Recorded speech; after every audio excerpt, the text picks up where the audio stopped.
This holiday season, give yourself the gift of quick, easy, flavorful, and nutritious meals. Factor is America's #1 ready-to-eat meal delivery service, and they can help you eat well for breakfast, lunch, and dinner. Factor meals are chef-prepared, dietitian-approved, and delivered to your door, ready to eat. So you can save time and stay healthy while staying on top of all your holiday responsibilities.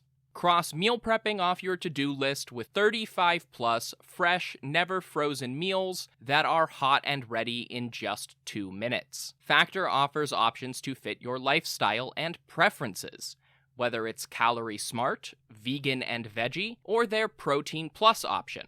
This December, get Factor and enjoy eating well without the hassle.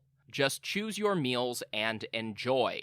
Head to factormeals.com/Persia50 and use code Persia50 to get 50% off. That's code Persia50 at factormeals.com/Persia50 to get 50% off. This podcast is brought to you by Royal Fratricide. Attention, princes and kings! Does your empire have 1 million or more subjects? Do you feel like you would do a better job of leading the wayward masses than your idiot brother? Or perhaps you know that he has no right to rule because you were born at a better point in your father's life. Well then, I have a deal you can't pass up. Royal Fratricide. Simply attach 1 bottle of fratricide to the end of your spear and apply it liberally to any siblings you think might threaten your ability to claim the throne. Whether they have your father's favor, a cohort of annoying priests, or just bother you sometimes, Royal Fratricide will secure your position in the history books. Go to historyofpersiapodcast.com/Royal Fratricide and use promo code BROTHERS to get 10% off your kingship today.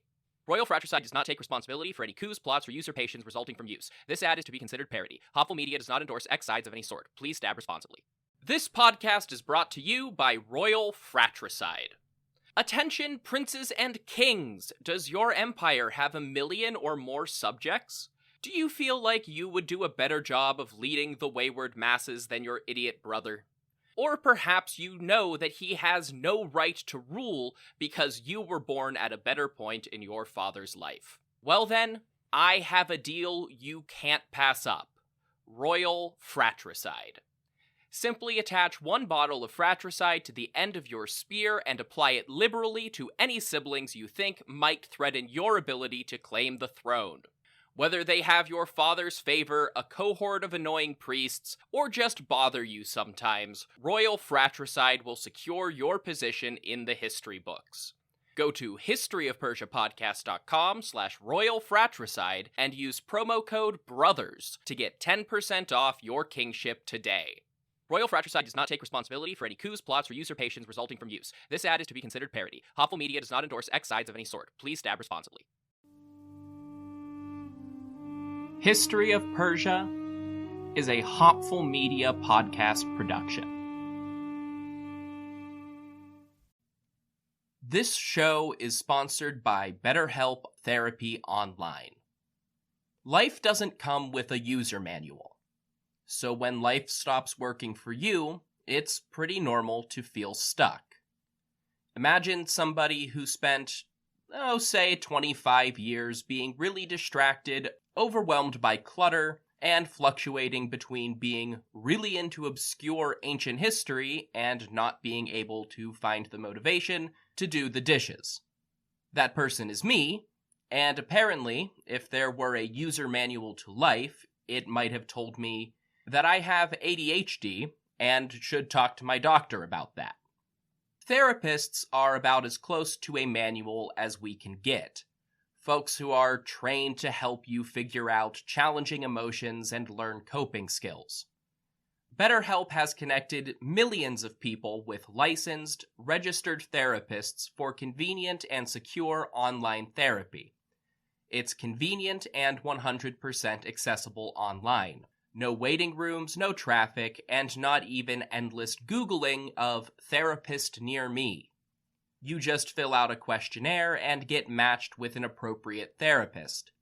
And if it doesn't click, BetterHelp makes it easy to switch providers. Everyone deserves to feel their best, so get unstuck with BetterHelp. Learn more and save 10% off your first month at betterhelp.com/Persia. That's BetterHelp, HELP.com/Persia.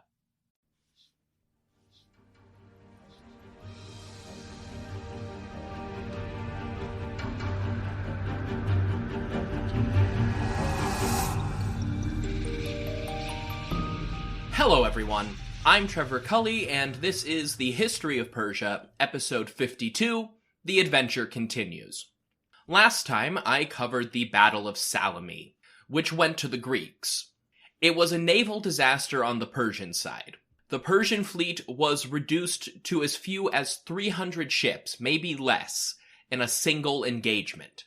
Somewhere between 150 and 300 ships were destroyed and disabled in a single day of fighting. One of Xerxes' brothers was dead, and the famed Artemisia of Halicarnassus had barely escaped the carnage. After experimenting with some alternative tactics to take the island of Salami and destroy the Athenians once and for all, Xerxes had to call an end to that year's campaigning.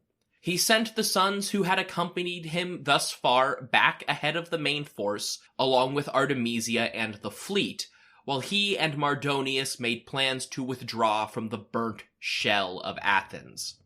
Mardonius would remain in Greece with a small force, but Xerxes and the main body of the Persian army would go home. The Greek navy chased after their Persian counterparts, but gave up when they reached Andros, the northmost island in the Cyclades, and still had not seen any Persian ships. With the Persian fleet gone, the Peloponnesian naval commanders were eager to sail for Corinth and join their countrymen, or else go home for the first time all year. Eurybiades of Sparta led them west as soon as Themistocles and the other Athenians agreed to call off the chase. That was well and good for the Spartans, Corinthians, and their neighbors. The Athenians were in a very different position. They didn't quite have the ships or the numbers to launch an assault on the Persian mainland, but they did have enough to carry out some kind of campaign. They were also representing a city that had been all but wiped out by the Persians. Athens and its people were left with whatever they'd been able to drag out of the city, and maybe possessions or property in the countryside if it happened to go unnoticed by the Persian attack. The craftspeople, merchants, markets, and taxes of the city itself weren't making any money and couldn't start back up without rebuilding. The wealthy aristocrats who owned farms in the countryside still had their resources, if they hadn't been ravaged by hungry Persians. Still, winter was approaching quickly, and those farms wouldn't be productive any time soon. Before the Athenian ships departed the island, Themistocles decided to strong-arm the people of Andros. He asked them for money, presumably for supplies for the fleet and Athenians, or to pay his sailors. The Andrians obviously refused. Themistocles tried to compel them by saying that the Athenians were supported by two great gods, persuasion and compulsion, i.e., we can ask nicely, or we'll pillage your island and besiege your city. The Andrians responded in kind, mocking his euphemistic deities by telling him that they were plagued by their own gods of poverty and helplessness, and Athens would not see one single coin. Apparently, Themistocles felt pretty desperate because he ordered his sailors and marines to form an army and besiege Andros. As promised, they pillaged the countryside and put the city of Andros to a siege. Even while Andros was still under attack, Athenian ships dispersed into the Aegean to demand money and tribute from as many islands as they could reach and pressure. Herodotus isn't sure about what happened on most of the island settlements they came across, but does report that the city of Charistos on Euboea was pillaged, and the island of Paros just paid up when the Athenians arrived. Ultimately, the city of Andros was able to hold out longer than the Athenian marines were willing to stay on the island. They were not really prepared for a siege after all, they were just a naval force. With the rest of the allies sailing for Corinth, Themistocles was able to plunder large amounts of money from the Greek islands without having to share or get nominal approval from the Spartans. Once they did find out, Themistocles would be able to justify his actions as part of the war effort. All of these islands had surrendered earth and water to either Darius or Xerxes when faced with the Persian war fleet. Officially, they were Persian allies and enemy cities to the Greeks. They were guilty of a new social crime that was slowly developing in the Greek world: Medizing, the act of aiding or sympathizing the Medes, as the Greeks were prone to lumping all Western Iranians together under that label, Persians included. Still, that taboo was not in full force yet. Themistocles' justification for attacking Greek cities in the Aegean was shaky at best. Herodotus, though, does not dwell on these events in his histories, even though the consequences were plainly obvious in his own time. Themistocles set a process in motion that would lead Athens to pursue its own imperial agenda for decades to come, and prolong the war with Persia long after the original combatants had moved on or died. For now, though, some light piracy had secured funds to get Athens through the winter, and Themistocles sailed back to Salome before the winter storms off the Mediterranean got too dangerous. Upon returning to Salome, the Athenians made offerings to their gods with trophies of war, most notably 3 captured Phoenician triremes. Other spoils were sent off to the great oracle of Apollo at Delphi, where the Athenians dedicated an 18-foot statue of a man, probably some god, holding the bronze ram of a Phoenician ship in its hands. Herodotus isn't clear on the timeline, but this whole process of attacking Andros and pillaging its neighbors, or winning prizes, was enough time for Xerxes and his army to pull out of Athens. The Athenian refugees, with the startup funds taken by their fleet's raids in the Aegean, returned to their shell of a city to start rebuilding and find shelter for the winter. But this is the History of Persia podcast. If you want more about Themistocles and friends, you can listen to Casting Through Ancient Greece. If Herodotus can be believed, and his access to Artemisia's family does add credulity, Xerxes was very concerned after Salome. Sending the fleet away, withdrawing the main force of the army, leaving himself, and sending his sons back to Ephesus all point to real urgency and concern. How much of this was actually due to the loss at Salome, and how much was due to other events, is impossible to know. None of our sources mention any other events in detail, if they mention them at all. On one hand, Salome does seem to have put the Persian fleet in dire straits. Literally. They couldn't suffer losses like that again, and they were needed to support the army if the campaign was going to continue. Without them, Corinth got harder to take every day as the Greeks continued to fortify the isthmus. After Salome, Xerxes may have felt like he no longer had the infrastructure to carry on with the campaign. However, Mardonius' actions the next year don't really support that. The two Persian royals may have had a difference of opinion, but it seems unlikely that difference would be over whether or not a campaign was even possible. On the other hand, Xerxes may just have had other concerns and other uses for his army back at home. If you listened to my interview with Uzume Winjinsma, then you might remember that she cautioned against the idea that Babylon revolted again while Xerxes was in Greece. Still, that is one theory. It's also worth noting that ruling out Babylon says nothing about the rest of the empire. The timeline is hard to determine because we lack Persian records, and Herodotus' style and structure are dubious. But we do know that there was a revolt in Bactria around this time. There's also huge swaths of the Eastern Empire and border regions that we know nothing about. Something could have been happening in the Caucasus, India, the steppe, or anywhere in between. We know that Xerxes campaigned in those regions at some point, though we lack much information. Closer to Greece, there was also the well-founded concern that the Ionians would go into revolt again. Xerxes wouldn't have wanted to lose old territory in the process of conquering extra new territory.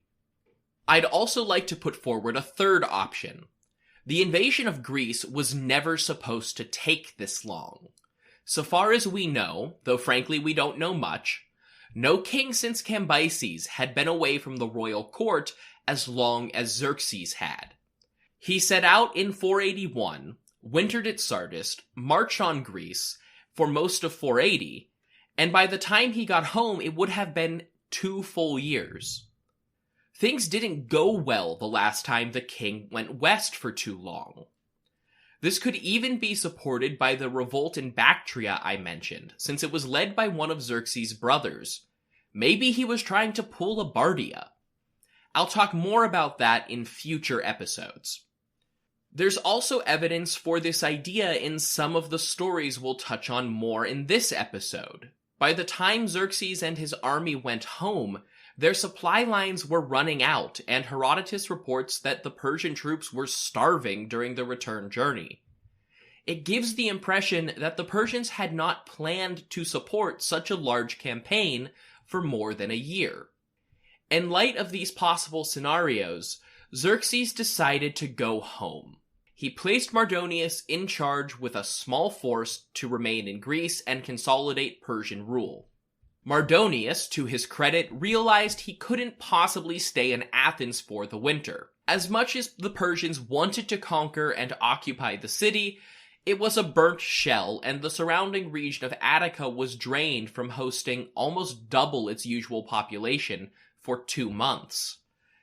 There just weren't enough supplies and shelters to support an occupation force, even in a reduced form.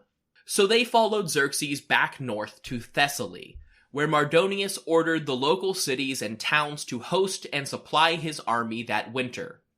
Though some, like the Macedonians, were probably directed to stay and enforce Persian rule in the south. Thessaly was the best choice for Persian winter quarters.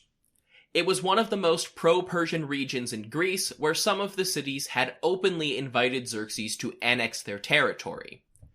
It was also one of the most agriculturally productive and open areas on the Greek mainland. This ensured supplies for the Persians, who were quartered there, and open plains to graze the cavalry horses that stayed with them.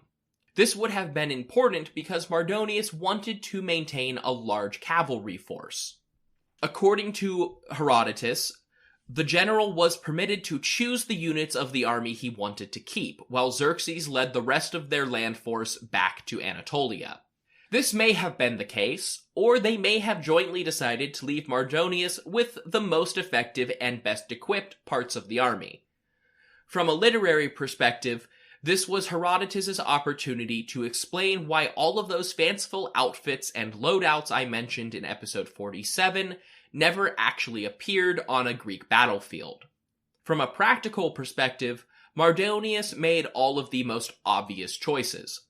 He chose the 10,000 immortals, the 1,000 horsemen who made up the professional cavalry, the thoracophoros, a word roughly meaning armored cavalry, and both the infantry and cavalry of the Medes, Bactrians, Indians, and Sakai. Here's the trick to that. Herodotus just listed all of the major groups in the Persian army who had similar clothes and armor, carried similar weapons, rode similar horses, and spoke similar languages. What he actually tells us is that the fighting corps of the Persian army was either all Iranian or at least equipped in the Iranian style. Some records from Babylon that we talk about in an upcoming interview suggest that Mesopotamians and Iranians were probably equipped with the same gear. 2 groups might stand out. First, Indians, who would have been very distinct or very similar. They could have been mercenaries from outside of Xerxes' real sphere of control. We just don't understand enough about Persian India to say. And second, the Sakai, who the Greeks probably could identify based on their own interactions with the Sakai or Scythians of Eastern Europe. However, Steppe culture and settled culture blended heavily in Central Asia, and could have been misinterpreted by the Greeks. It wouldn't have been out of place for them to identify a Chorasmian as a Scythian.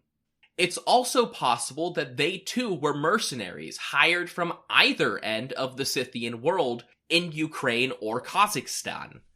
If the Indians and Scythians were mercenaries, they too would have been semi-professional soldiers and obvious candidates to stay in Greece. This specially chosen force only accounted for a small portion of the overall army. By modern estimates, the force that the Greeks met in battle the next year was between 70 and 100,000 strong. Herodotus says 350,000, Diodorus says 500,000, and as usual, their numbers are basically useless. The point is just a lot less than before. One number that may be worth believing is Herodotus' estimate for how much of the army was made up of subjugated Greeks. He says 50,000. He is generally more reliable for Greek numbers, so that may not be too far off.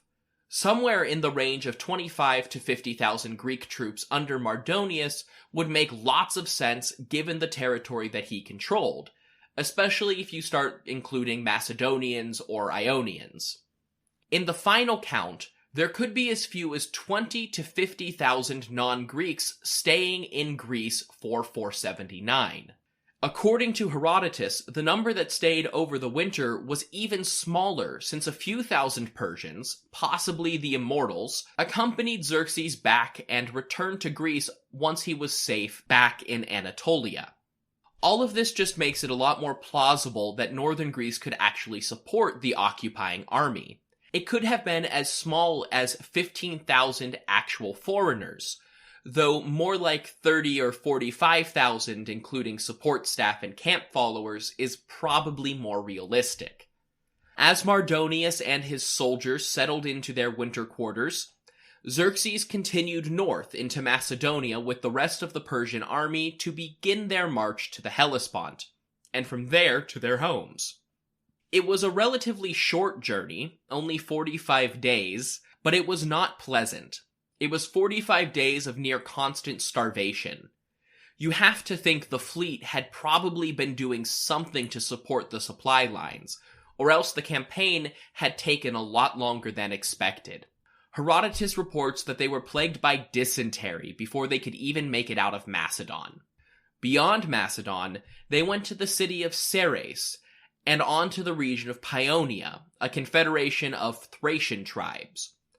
Along the way, sick troops were left behind, and friendly cities were given orders to quarter and feed them through the winter while Xerxes forded ahead.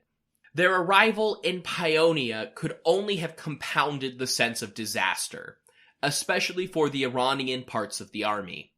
Apparently, according to Herodotus, the sacred chariot of Ahura Mazda, which represented the god marching with the army at the outset of the campaign, had been left in Paeonia for safekeeping when Xerxes had marched into Macedon and Greece. Evidently, Xerxes placed way too much trust in the Paeonians. Herodotus clearly didn't have a lot of details about this, because the exact course of events isn't made clear.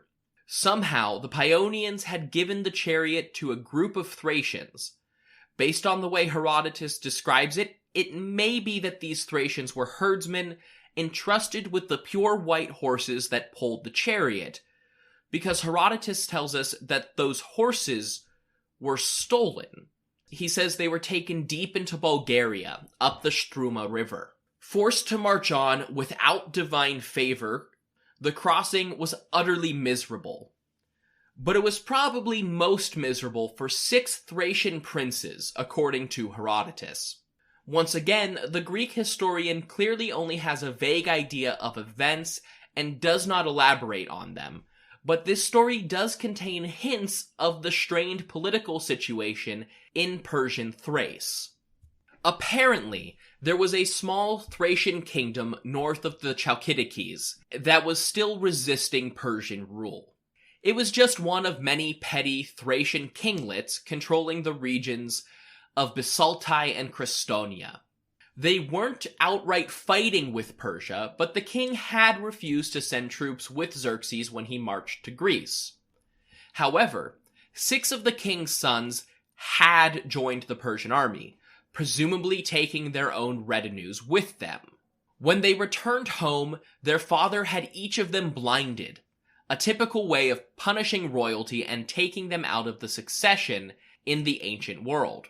Herodotus, always eager to find personal motivations for everything, suggests that these basalt— Happy New Year, everyone! If your New Year's resolution includes learning a new language, maybe because you want to connect with friends and family, or maybe to add a new and useful skill to your resume, then Rosetta Stone is for you. Rosetta Stone is the most trusted language learning program with more than 30 years of experience behind it. They offer 25 languages, including Spanish, German, Arabic, Persian, and Chinese, as well as a lifetime membership for you to buy now and get access to all of the lessons forever. Rosetta Stone has the best speech recognition technology of any language learning app out there to help you practice speaking and get feedback on your pronunciation. The focus of the program is on having real conversations, not just knowing a few translations. It's more effective and a more fun way to learn. So start the new year with a new skill. Don't put off learning that language. There's no better time than right now to get started. For a very limited time, History of Persia listeners can get Rosetta Stone's lifetime membership for 50% off. That's 50% off unlimited access to 25 language courses for the rest of your life. Redeem your 50% off at rosettastone.com/today. Thai princes were just excited to be part of the war. And that's possible. Thrace was a very martial society, and they wouldn't have been the only young men seeking adventure with the great king. However, given their father's resistance and response to their actions, it could also be seen as a bit of political intrigue in this little kingdom. These 6 sons seemingly represented the pro-Persian faction of their father's court and acted in political rebellion by going with Xerxes. This was a microcosm of the tensions that were probably playing out in cities and kingdoms all along the western fringe of the Persian Empire. This region had only really been subjugated by Mardonius 12 years earlier, and there were obviously still local rulers who were unhappy with the political situation. With a massive recent defeat and very strained-looking army, many of these local rulers in Eastern Europe were probably looking for their chance to throw off the Persian yoke once again. As they continued through Thracian territory, there was just not enough food to support the army. The supply lines were either not prepared for Xerxes' sudden about-face or had begun to collapse, and the Persian army had to forage for whatever the countryside or nature could provide, which sometimes meant turning to the same grass and bark as their pack animals. At long last, Xerxes and his men reached the Hellespont, only to find that their bridge back to Anatolia was gone. Even though Themistocles was not allowed to sail east and attack the crossing, nature had gotten the job done. A winter storm off the Mediterranean had swept across the Hellespont and torn the pontoon bridge apart. There were still more than enough ships to ferry the royal army across in short time, but it must have just been adding insult to injury at that point. Once across, Xerxes gave the order to open up the supply depots to his troops, who were finally able to get access to as much food as they wanted for the first time in months. But even that killed them, if we are to believe Herodotus, and we probably should. If these men were truly starving, subsisting off of nutritionless scraps for weeks, then it's actually very dangerous for a starving person to gorge themselves.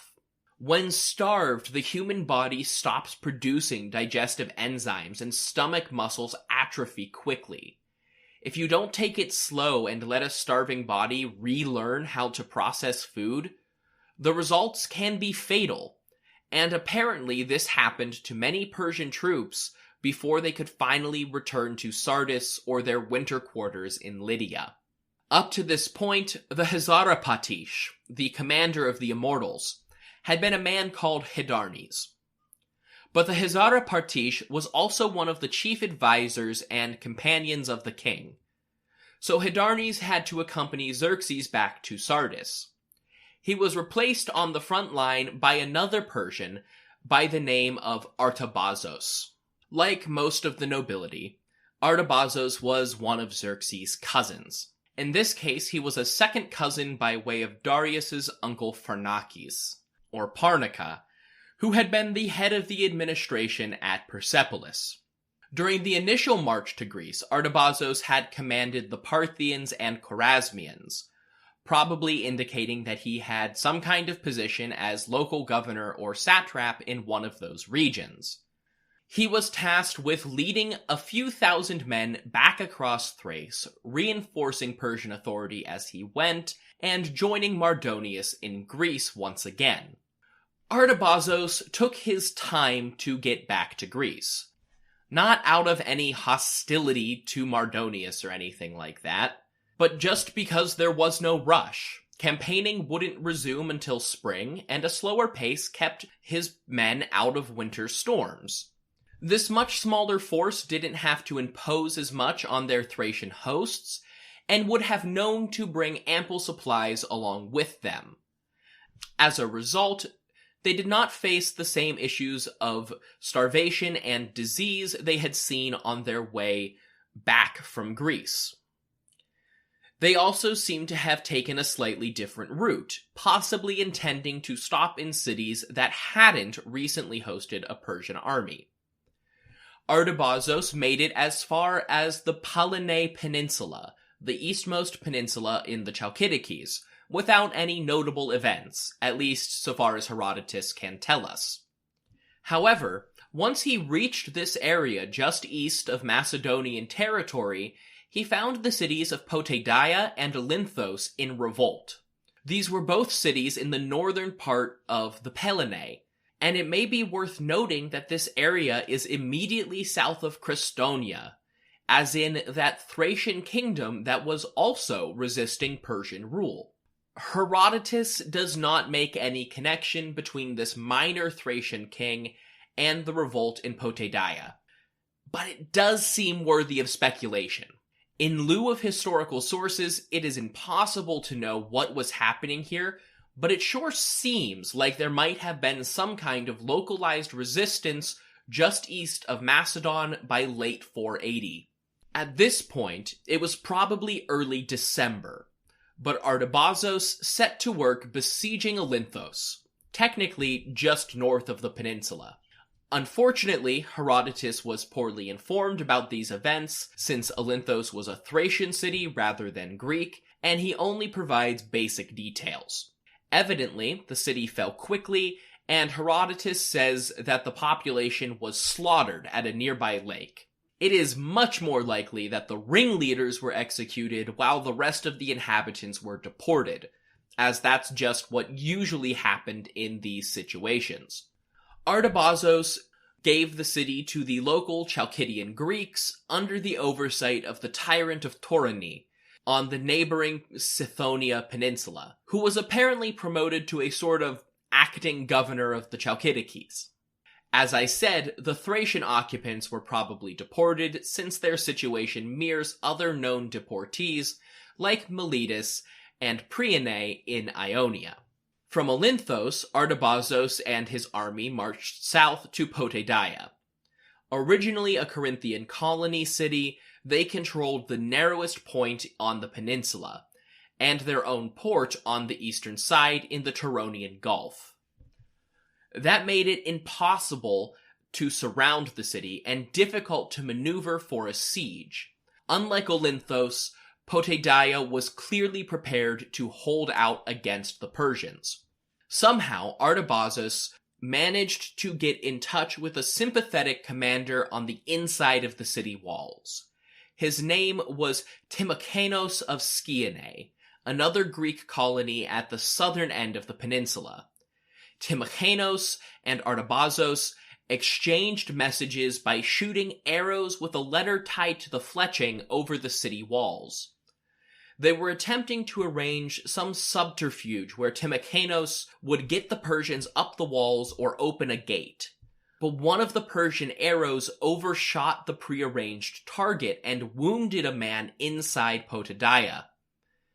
The affixed message was discovered and Timochanos was imprisoned, leaving Artabazos to continue his siege. The siege of Potidæa lasted for 3 months, leaving the Persians to raid the surrounding countryside for supplies and try to build up mounds against the walls or breach the gates. Realistically, they couldn't even expect to starve the Greeks out since they had access to the sea. It was not an ideal city to besiege without naval support.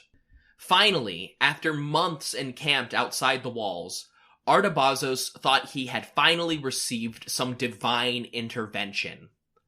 All of a sudden, the sea itself retreated. The water receded rapidly, leaving exposed sand and shallow water between the eastern end of the Persian battle line and the unprotected Potidæan coast. The Persians rushed to exploit this sudden stroke of good fortune. Almost all Iranian troops under Iranian commanders from the inland imperial heartland. Of course, if you're at all familiar with the scenario I just described, you know this was a terrible idea. Without warning, a huge wave surged back to inundate the coast and sweep the Persians caught in the open out to sea. Any that could not swim and did not drown were hunted down by the Potidæans and their ships. In the aftermath of yet another seaborne catastrophe, Artabazos had to give up the siege if he wanted to meet with Mardonius before the spring campaign season. They left the Chalkidikes and entered Macedon, with Potidæa still in open revolt. Herodotus, like the eyewitnesses he met, attributed this defeat to divine retribution from the Greek god of the sea, Poseidon, because Artabazos' men had sacked one of the god's temples. Of course, the description of the tide suddenly pulling out and crashing back is clearly the story of a tsunami, and the Turonian Gulf is prone to meteotsunamis, triggered by a sudden change in barometric pressure over the water.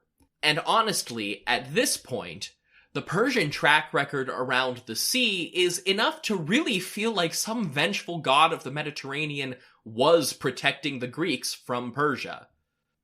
As spring arrived, everyone was getting ready for a new year.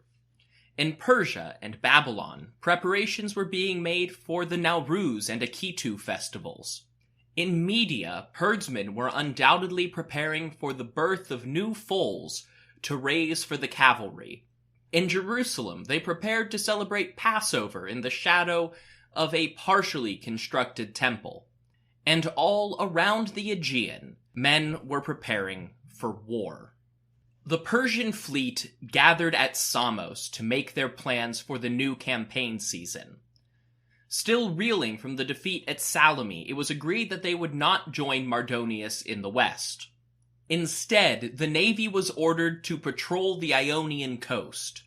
They still weren't expecting a Greek raid on the Persian mainland, but given the number of Ionian deserters over the last year, revolt seemed very possible. While on Samos, they made plans for how they would attack the cities and islands most likely to declare rebellion, quite possibly including Samos itself.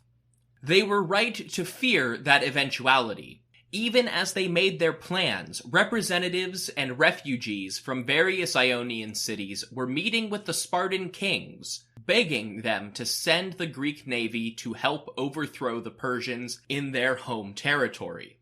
The Greek fleet reconvened at Aegian. Overall command was still held by the Spartans, but Eurybiades was replaced by Leotychidas, co-king to the late Leonidas, in the Spartans' dual monarchy.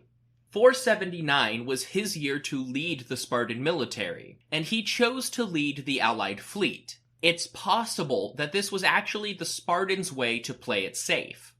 Leonidas' son and successor was still a minor, and the Greek navy was both successful and unlikely to see significant combat this year. Leotychidas going to sea may have been one way to protect the Spartan monarchy.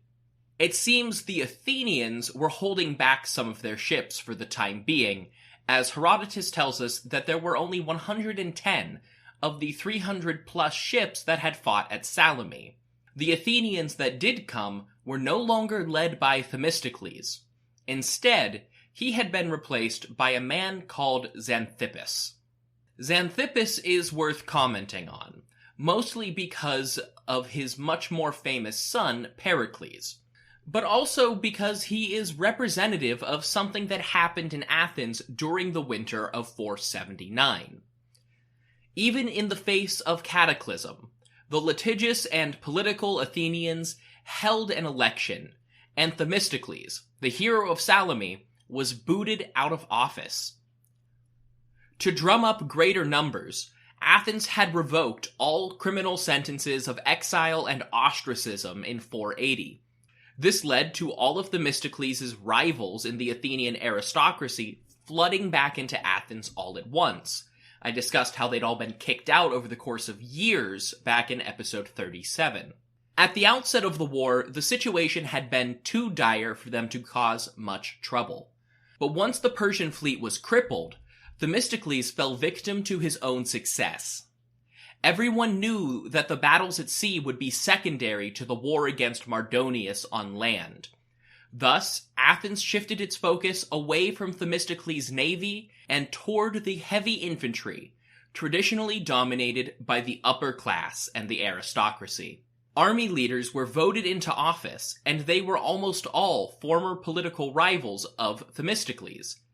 This included Aristides, who I discussed in episode 48. He went on to command the Athenian army. Despite the pleas of Ionian dissenters, Leotychidas flatly refused to go on the offensive.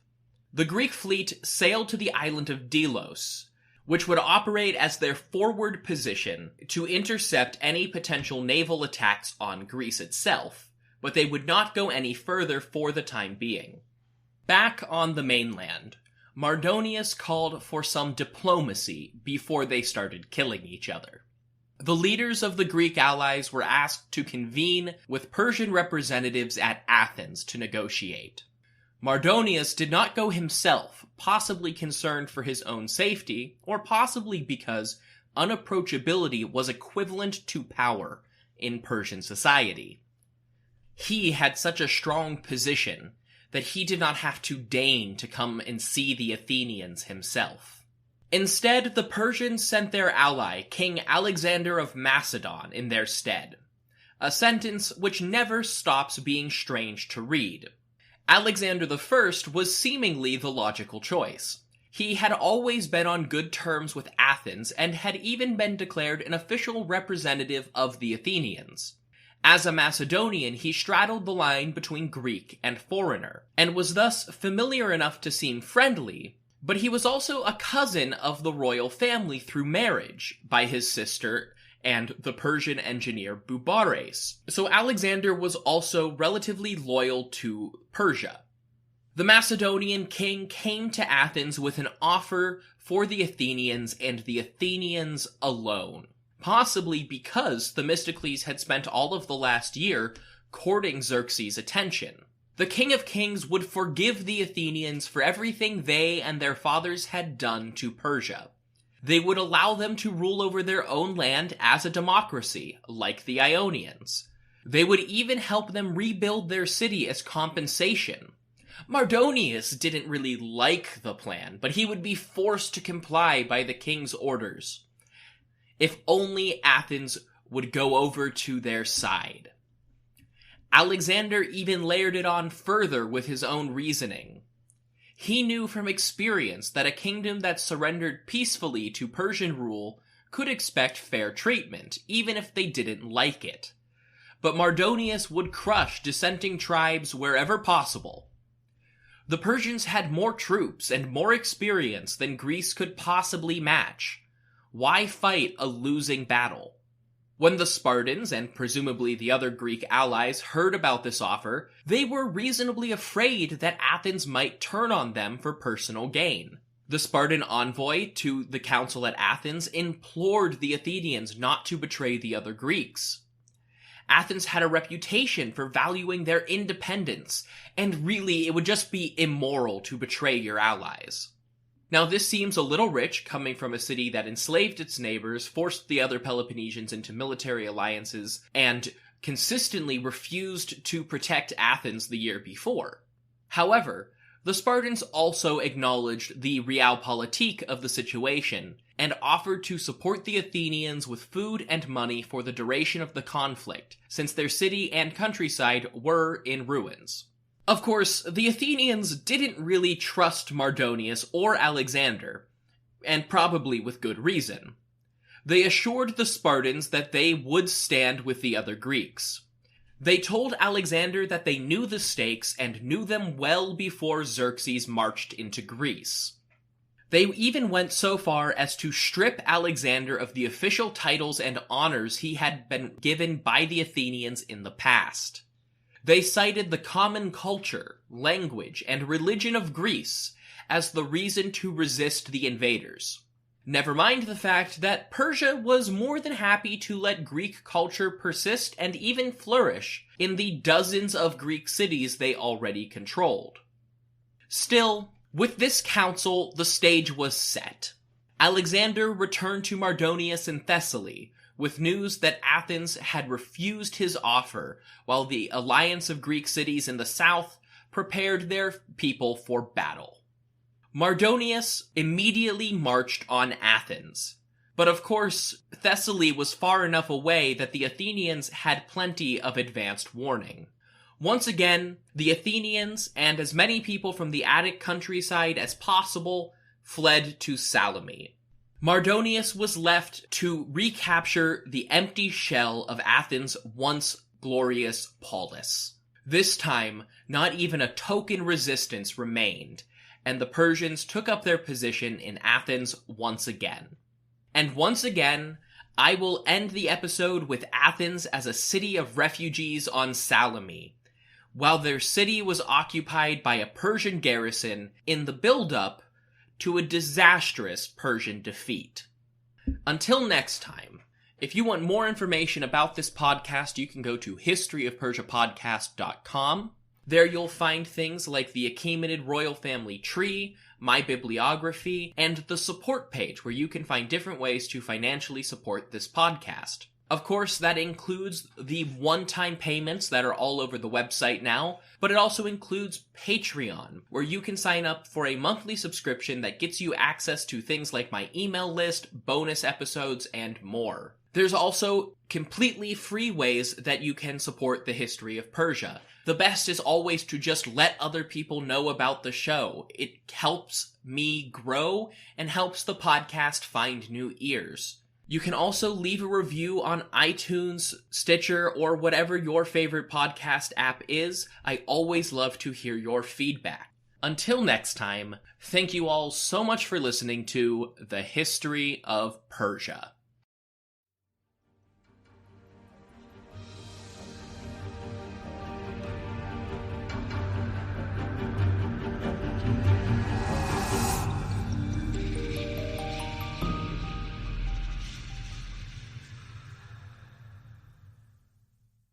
This podcast is brought to you by Royal Fratricide. Attention, princes and kings! Does your empire have 1 million or more subjects?